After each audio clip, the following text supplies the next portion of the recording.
যারা বিমায় কাজ করেন, বিমাকে মানুষের কাছে পৌঁছে দেন, বিমাকে খুব সহজ ভাষায় উপস্থাপন করতে হবে। কারণ বিমা মানে কি? বিমা মানে হলো আপনি একটা মানুষকে বলবেন, ভাই, চাচা, মামা, দাদা, খালু, তোমার যা টাকা পয়সা আছে, এই টাকা পয়সা এখন যা আছে পকেটে আছে, বাজারে যাচ্ছ, আয় হচ্ছে, ব্যয় করছো, বাট একটু জমাও, একটু কি করো, জমাও। তবে তখন ব্যক্তিটা প্রশ্নের উত্তরে বলবে, অনেক জায়গায় জমাতে পারি, ব্যাংকে জমাতে পারি, জমি কিনা জমাইতে পারি, ঠিক না, বাগান কিনা জমাইতে পারি, কৃষি কাজ করে জমাইতে পারি, কতভাবে হাঁস মুরগি কিনা জমাইতে পারি, পারি না, পারি না।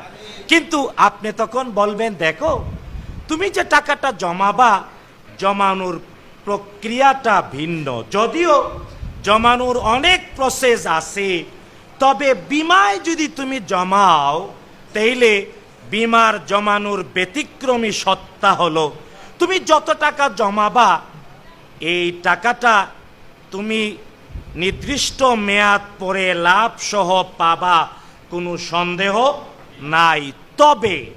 তবে তোমার জমানো টাকার একটা অংশ মানুষের সেবায় যাবে। কোথায় যাবে?